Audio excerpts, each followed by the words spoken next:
Hello दोस्तों, कैसे हो? आपका स्वागत है त्रिपान स्टडी सेंटर में। आज जो हम करने जा रहे हैं BA second year semester third Punjab university. आज जो हमारे समक्ष बुक आया है पंजाब का इतिहास और संस्कृति यानी history and culture of Punjab 1200 C to 1700 AD। काफ़ी महत्वपूर्ण है। और आज हमारे समक्ष जो अगला चैप्टर आया है गुरु हरगोबिंद की नई नीतियाँ, जो काफ़ी महत्वपूर्ण है। Guru Gobind as a new policy, जो काफ़ी महत्वपूर्ण रहेगा। इस पर हम हर एक बात पे प्रकाश डालेंगे, हर चीज़ों को जो है समझने की कोशिश करेंगे और एनालाइज करेंगे, जो कि काफ़ी महत्वपूर्ण रहेगा। लेकिन चैप्टर स्टार्ट करने से पहले एक बात जो मैं हमेशा कहता हूँ, जिसको आपको सोचना भी चाहिए, विचार भी करना चाहिए और इवन अमल भी करना चाहिए, वो ये है कि जब भी वीडियो देखिए पूरा देखिए, क्योंकि अधूरा जानकारी सदैव खतरनाक होता है। साथ में एक इंपॉर्टेंट बात ये भी रहता है, अगर आप पहली बार वीडियो देख रहे हो तो लाइक शेयर सब्सक्राइब करना मत भूलना, क्योंकि दोस्तों लाइक कीजिएगा तो बनाने वाले का मनोबल बढ़ता है, सब्सक्राइब कीजिएगा तो इससे ये होता है कि जब भी मैं कोई वीडियो डालूंगा उसका नोटिफिकेशन आपको समय रहते मिल जाएगा। और देखिए शेयर का मतलब ये होता है कि आपके थ्रू ना जाने किन बच्चों को हेल्प मिल जाए, ये आप भी नहीं जानोगे, इसलिए जो है आप शेयर जरूर करो, ठीक है। व्हाट्सएप स्टेटस पे भी लगाओ। दोस्तों एनएसएस सेंटर जो कई मानने में बहुत से बच्चों के लिए हेल्पफुल है, चाहे वो 8th क्लास हो, 9th 10th 11th 12th हो, चाहे वो NIOS बोर्ड के बच्चे हों, ठीक है, चाहे BA MA के बच्चे हो, सभी क्लासों के लिए कुछ ना कुछ जो है त्रिपान सेंटर में उपलब्ध है। तो इसलिए आपके लिए ज़रूरी है कि आप सब्सक्राइब करके इसको चैनल को जो है सेव कर लो, नहीं तो बाद में अगर रिसर्च करोगे तो शायद आपको ये चैनल प्राप्त ना हो। तो इसलिए सोचना नहीं, विचार नहीं करना है, सब्सक्राइब करके जो है अपने पास सेव करना है। दोस्तों ये तो बात था आपके लिए, लेकिन अब देखते हैं हमारा आज टॉपिक क्या है। आगे जो हमारे समक्ष आया है काफ़ी महत्वपूर्ण टॉपिक आया है गुरु हरगोबिंद की नई नीतियों की मुख्य विशेषता। ये काफ़ी महत्वपूर्ण है। कहते हैं गुरु हरगोबिंद ने सिख धर्म को पवित्र शिष्यों में संत सिपाहियों के संगठन में परिवर्तन करने के लिए अपनाई गई नई नीतियाँ को क्रियान्वित करने के निम्न कदम उठाए, और उस समय जरूरी था।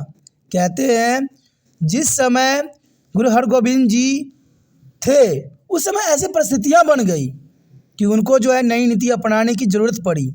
और कहते हैं इनके द्वारा जो नई नीति अपनाई गई वो काफ़ी महत्वपूर्ण थे। और इन नीतियों के अंतर्गत देखें तो कहते हैं 2 तलवारों मीरी पीरी धारण करना। अब मीरी पीरी क्या है और इसके क्या महत्व है, देखा जाए तो गुरु हरगोबिंद 2 तलवारें पहनने लग गए थे। एक आध्यात्मिक यानी एक संत के रूप में, जिसको उन्होंने पीरी नेतृत्व का चिन्ह था। पीरी जो था आध्यात्मिक थी, सत्य पे आधारित थी। तो दूसरा संसारिक मीरी, जो संसार को नेतृत्व करते थे, जो मुगलों के अत्याचारों के खिलाफ उठते थे। यानी देखा जाए तो पीरी जो था आध्यात्मिक थे और मीरी जो था सांसारिक जीवन के नेतृत्व करने के लिए था। और यह सिखों तथा मुगलों के मध्य बिगड़ चुके संबंधों के कारण उत्पन्न परिवर्तित परिस्थितियों की पहचान थी। यानी सिखों और जो मुगलों में संघर्ष शुरू हुआ था उसका प्रतीक मीरी पीरी था, जिसमें पीरी जो था आध्यात्मिक थी और मीरी जो था कहते हैं ये सांसारिक गतिविधियों को नियंत्रित करने के लिए था। उनके 2 तलवारें उनके आध्यात्मिक मार्गदर्शन के साथ साथ सैनिक नेता की जिम्मेदारी निभाने का प्रतीक थी। देखा जाए तो पीरी जो था आध्यात्मिक मार्गदर्शन करते थे और मीरी जो था सैनिक नेता की जिम्मेदारियां निभाते थे। आध्यात्मिक मार्गदर्शन के रूप में गुरुजी ने अपने शिष्यों को धार्मिक निर्देश देते थे, जिससे उनका आध्यात्मिक विकास हो, उन्हें शांत का ज्ञान प्राप्त हो। और सैनिक नेता के रूप में उन्होंने सैनिक के गुण विकसित करने थे, ताकि वो आवश्यकता अनुसार सिख धर्म को मुगलों के दमन से बचा सके। क्योंकि इस समय स्थिति ही ऐसी थी, परिस्थिति ही ऐसी बनी हुई थी कि उनको आध्यात्मिक के साथ साथ सैनिक बल भी होना काफ़ी महत्वपूर्ण था, क्योंकि चारों तरफ अपने ही पराये हो चुके थे। तो ये ज़रूरी था कि वो मीरी पीरी धारण करें। देखा जाए तो राष्ट्रीय चिन्हों के धारण करना ये भी काफ़ी महत्वपूर्ण है कि राष्ट्रीय चिन्हों का जो यहाँ पर धारण की गई, गुरु जी ने राष्ट्रीय चिन्हों के साथ साथ सच्चा पातशाह की भी उपाधि धारण की। सच्चा पातशाह की धारण भी काफ़ी महत्वपूर्ण था। उन्होंने भाई बुढ़ा से शैली और टोपी के धारण करने से इनकार कर दिया था, क्योंकि वह संतों को निशानी थी, क्योंकि शैली और टोपी जो थे एक संत की निशानी थी, और इन्होंने धारण करने से साफ मना कर दिया। उनके स्थान पर वह शाही पोशाक तथा 2 तलवार पहनने लग गए। उन्होंने स्वयं को शाही चिन्ह जैसे कलगी तथा छत्र से भी सुशोभित किया गया।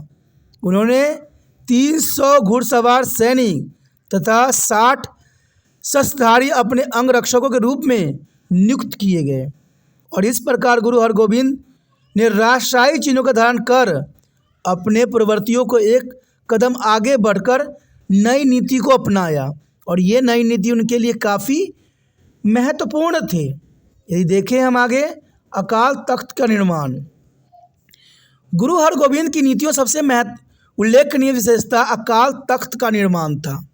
यानी देखा जाए तो गुरु हरगोविंद की नीतियों का सबसे महत्वपूर्ण और विशेषतापूर्ण ये बात थी कि उन्होंने अकाल तख्त का निर्माण करवाया। उन्होंने अकाल तख्त का निर्माण करवाया तथा सच्चा पातशाह की भूमिका निभाई। उन्हें सांसारिक कार्यों को स्वर्ण मंदिर में चलाने में रुचि न थी, क्योंकि वह मंदिर में बैठ के सांसारिक कार्य नहीं चला सकते थे। इसलिए उन्होंने हर मंदिर साहिब के सामने एक नया भवन का निर्माण भी करवाया और उसे अकाल तख्त का नाम दिया। यही से गुरु हरगोविंद ने अपने सांसारिक कार्य करते तथा अपने शिष्यों को शारीरिक कर्तव्य दिखाते थे। यहाँ से वो एक राजा की भांति बैठकर अपने शिष्यों को झगड़े का निपटारण करते तथा सिखों के साथ न्याय करते। इस प्रकार गुरु जी की नई नीतियों का प्रमुख उपलब्धियां में से अकाल तख्त का निर्माण भी एक महत्वपूर्ण उपलब्धियां थी, जो कि काफ़ी सिख समुदाय के लिए महत्वपूर्ण आगे चल के बन गई। उसके पश्चात हमारे समक्ष आता है सैनिक प्रणाली का केवल सुरक्षा के लिए गठन। देखा जाए यहाँ पर गुरु जी ने सैनिक प्रणाली का केवल सुरक्षा के लिए गठन किया था, राज्य करने के लिए नहीं किया था। और ये बात कहते मुगल साम्राज्य नहीं समझ सका कि सैनिक प्रणाली का जो यहाँ पर गठन किया गया था वो सिर्फ सुरक्षा के लिए की गई थी, क्योंकि जैसा हालात उस समय बन गए थे वहाँ पर सैनिक प्रणाली होना गुरुओं के लिए काफ़ी महत्वपूर्ण था। गुरु अर्जन देव जी का अंतिम आदेश गुरु हरगोविंद के मानस पटल पर अंकित हो चुका था। यानी जो गुरु अर्जन देव जी ने अंतिम आदेश दिए थे गुरु हरगोविंद को, वो उनके जीवन का आदर्श बन गया था, चिन्ह बन गया था। अंततः उन्होंने एक सैन्य संगठन बनाने का निर्णय किया, लेकिन यह सब केवल सुरक्षा की दृष्टि से किया गया। कि देखा जाए तो मुगल फिर से उन पर जो है इसी प्रकार का अत्याचार न करे, इसलिए सिर्फ सुरक्षा की दृष्टि से ये सारे कार्य किए गए, और इसके पीछे मुगलों के विरुद्ध कोई दुर्भावना या दोष नहीं था। मुगल चाहते तो गुरुओं से फिर से जो है अच्छे संबंध स्थापित कर सकते थे, लेकिन देखा जाए तो यहाँ पर अपनों ने जो षड्यंत्र रची, इससे मुगलों को और भी जो है गुरु के प्रति विद्रोह भावना पैदा किया। मोहसिन फानी के अनुसार गुरु जी के अस्तबल में 800 घोड़े, 800 घुड़सवार तथा 600 बंदूकधारी सैनिक थे, और पोंडा खान के नेतृत्व में एक पठान सैनिक टुकड़ियां भी थी। महसिन आफिन तथा अन्य मुस्लिम इतिहासकारों ने इतनी बड़ी शस्त्र सुसज्जित सेना के संगठन की कड़ी शब्दों में आलोचना भी की, और ये आलोचना जायज़ नहीं थी, क्योंकि शायद ये इतिहासकारों के बात समझ नहीं थी कि उस समय जो हालात पैदा हुए, जो मुसीबत आए, उसमें कहते हैं हथियारों का ही प्रयोग समक्ष रहती है। लेकिन किन्होंने लिखता है कि यह सैनिक गुरु जी के अंगरक्षक थे, जो उनकी व्यक्तिगत सुरक्षा के लिए नियुक्त थे, क्योंकि इस सेना के बनाने का एकमात्र उद्देश्य विशुद्ध सुरक्षात्मक ही था, क्योंकि ऐसे सुरक्षा न होना काफ़ी जो है संकटों का विषय बन सकता था। उसके पश्चात आता है हमारे समक्ष काफ़ी महत्वपूर्ण बात है कि घोड़े तथा शत्रुओं के उपहार के रूप में स्वीकार करना। गुरु जी ने यहाँ पर सभी जो है शिष्यों से एक बात साफ शब्दों में कहा कि आम सिख लोग गुरु जी को रुपये के रूप में उपहार भेजते थे, लेकिन अब गुरु हरगोविंद ने मनसदों को यह निर्देश दिए कि मुगलों के प्रति परिवर्तन नीति के चलते लोगों को घोड़े तथा शस्त्र उपहार में देने की कहे। और इन नीतियों को सैनिक संगठन में बहुत ही सहायक सिद्ध हुई, क्योंकि घोड़े तथा शस्त्रों का होना काफ़ी महत्वपूर्ण था। आगे देखिए अमृतसर की किलाबंदी, जो कि काफ़ी महत्वपूर्ण रखता है। अपने सुरक्षात्मक उपायों के आगे बढ़ते हुए गुरु हरगोविंद ने अमृतसर की किलाबंदी का कार्य शुरू कर दिया तथा एक किले का निर्माण करवाया जो लोहगढ़ के नाम से प्रसिद्ध हुआ। यानी उन्होंने एक किले का निर्माण किया जो लोहगढ़ के नाम से जो है प्रसिद्ध हुआ। ये अमृतसर में स्थित है, जो कि काफ़ी महत्वपूर्ण स्थान है। उसके पश्चात आता है हमारे समक्ष सिखों में योद्धा गुणों का विकास। यानी सिखों में इन्होंने योद्धा गुणों का विकास किया, जो कि काफ़ी महत्वपूर्ण था। कहते हैं नई नीतियों के तहत गुरु हरगोविंद ने सिखों के सैन्य गुणों के साथ साथ नैतिक तथा आध्यात्मिक सूत्रों में भी बांधा। उन्होंने सिखों को अनेक शारीरिक व्यायाम जैसे कुश्ती, घुड़सवारी, शिकार खेलना आदि क्रियाकलापों में भाग लेने के लिए प्रोत्साहित किया, और ये युद्ध के लिए काफ़ी महत्वपूर्ण था। उन्होंने ही रात को ढोलकों की धमक तथा मसालों की चमक के साथ भजन गाते हुए स्वर्ण मंदिर की परिक्रमा करने की प्रथा आरंभ कर दी, और ये काफ़ी महत्वपूर्ण था कि उन्होंने रात को ढोलकों की धमक और मसालों की चमक के साथ भजन गाते हुए स्वर्ण मंदिर की परिक्रमा करने की प्रथा आरंभ की, जो कि काफ़ी महत्वपूर्ण था। उन्होंने अपने शिष्यों को मांस सेवन की आज्ञा दे दी। ये भी काफ़ी महत्वपूर्ण बात थी कि उन्होंने अपने शिष्यों को मांस सेवन की आज्ञा दी। साथ ही उन्होंने अपने द्वारा शिकार किए गए जानवरों का मांस सेवन आरंभ किया। इससे सिखों में एक नया जोश जागृति आई, जिसने पवित्र, शुद्ध एवं शांति प्रिय नानक के शिष्यों के संत सिपाहियों में बदल दिया। और ये कहते हैं उस समय की मांग थी, ज़रूरत थी। अगर ऐसा नहीं करते तो न जाने मुग़ल कितने जो है सिखों की हत्या कर देते। कहते हैं समय जैसा होता है वैसे ही बदलना एक मनुष्य की सबसे महत्वपूर्ण गुण होती है, और गुरु का तो इससे अधिक कर्तव्य बन जाता है। तो देखा जाए यहाँ पर गुरु जी ने जो भी उद्देश्य दिए, जो भी बात बताई, वो उस समय की परिस्थिति थी।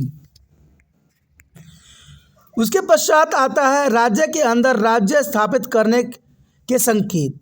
ये काफ़ी महत्वपूर्ण बात है कि राज्य के अंदर राज्य स्थापित करने का इन्होंने संकेत भी दिया, जो काफ़ी महत्व रखता है।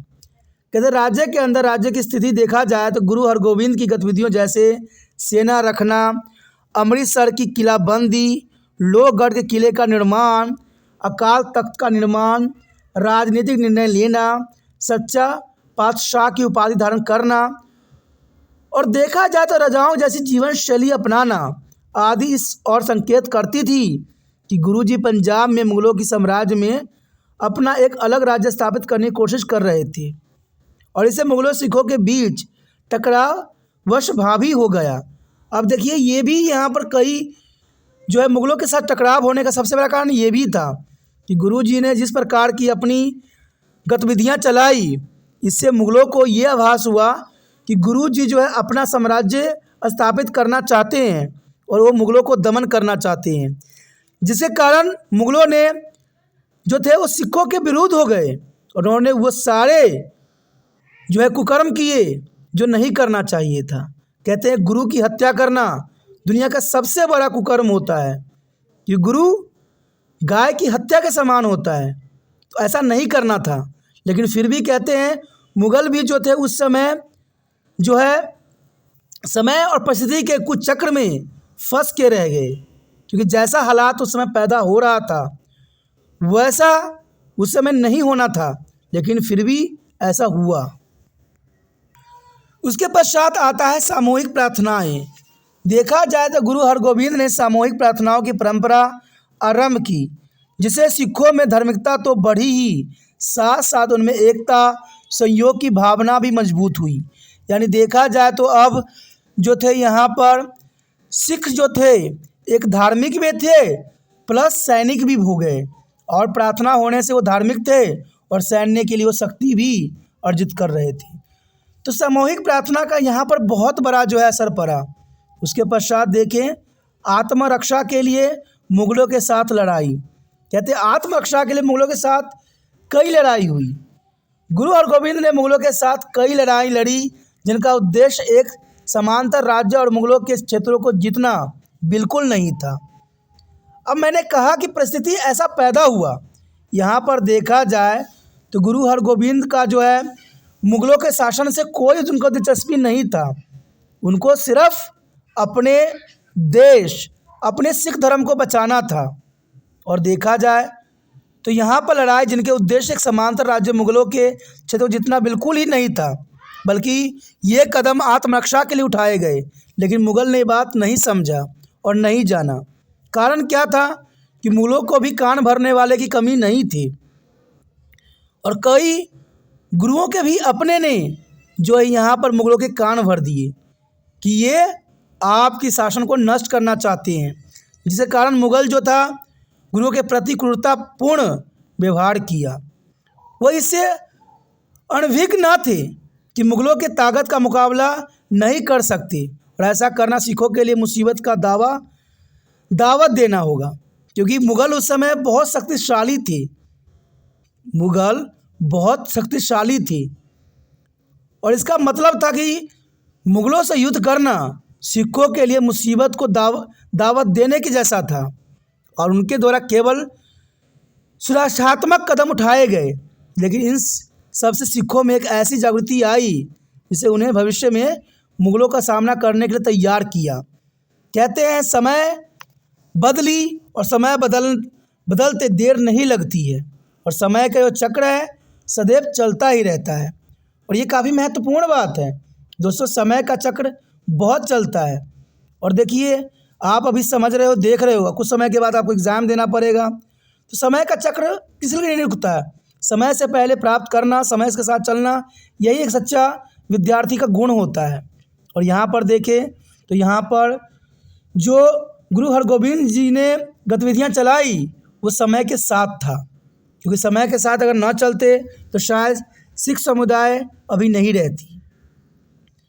ठीक है दोस्तों, इसके साथ हमारा टॉपिक भी ख़त्म हो जाता है। आगे का टॉपिक और भी महत्वपूर्ण रहेगा, नई नीतियों के परिणाम, जो कि आपके लिए काफ़ी महत्वपूर्ण रहेगा, और नई नीतियों का मूल्यांकन जो कि और भी महत्वपूर्ण रहेगा। तो आप बने रहे तिरपान स्टडी सेंटर के साथ। जितना हो सके इस वीडियो को शेयर करने की भावना आपके मन से नहीं जाना चाहिए, क्योंकि अच्छी बातों को फैलाना एक सच्चा इंसान का कर्तव्य है। और ये इसमें कोई गलत बातें नहीं हैं, ये आपके एग्ज़ाम से, आपके सिलेबस से आधारित है, तो ये काफ़ी महत्वपूर्ण रहता है। और तिरपान स्टडी सेंटर का एक ही मकसद है कि ये वीडियो हर एक बच्चों तक पहुँचे जिनको ये ज़रूरत है। अगर ये पहुँचाने में अगर हम और आप सक्षम नहीं हुए तो मेरा आधा काम जो है अधूरा रह जाएगा। ये सोचिए नहीं, विचार न कीजिए, जितना हो सके इसको शेयर करने की भावना रखिए। मैं यहाँ पर लाइक करने के लिए नहीं कहता हूँ, लाइक तो तब करते हैं जब आपको पसंद आता है, ये आपकी मर्ज़ी है। लेकिन मैं हमेशा यही बात कहता हूँ कि शेयर कीजिए, क्योंकि दूसरे बच्चे तक भी पहुँचे और वो भी इस वीडियो को बार बार सुन के समझ के जो है अच्छे अंक प्राप्त कर सकेंगे पेपर में। ठीक है, और कभी भी जब वीडियो देखते हो तो स्किप करके ना देखो, आगे बढ़ा के ना देखो, इससे कई बातें जो होती है पीछे रह जाती है और सारे आपको इन्फॉर्मेशन नहीं मिलती है। ठीक है, आपको पता है कि ये फ़िल्म नहीं है, ये आपका सिलेबस है, आपका ज़िंदगी है, जिसके डिग्री के लिए आप एक प्रयत्न कर रहे हो, उसका ये आधार है। अगर आप आधार को पूरा नहीं कीजिएगा तो अगर नहीं बढ़िएगा, और ये स्किप करने से नहीं होगा, इसको समझने से होगा, बार बार समझने से होगा, क्योंकि मैं जानता हूँ देखा सुना बातें बहुत जल्दी बच्चों को याद हो जाता है। इसलिए तिरपान स्टडी सेंटर ने ये कदम उठाया है कि आपके समक्ष अक्षर ही प्रेजेंट होती है जिसका आप अर्थ भी ढूंढ सकते हो। तो सोचिए नहीं, जितना हो सके वीडियो शेयर करने की भावना आपके मन से जाना नहीं चाहिए और ये स्किप भी नहीं करना है, ठीक है। पहली बार मेरे चैनल पे आए हो, पहली बार वीडियो देख रहे हो, अगर समझ में आ रहा है, अच्छा लग रहा है और चाहते हो कि भविष्य में और भी वीडियो बने और वो उसका इन्फॉर्मेशन आप तक पहुँचे, तो इसमें आप तो समझदार स्वयं ही हो।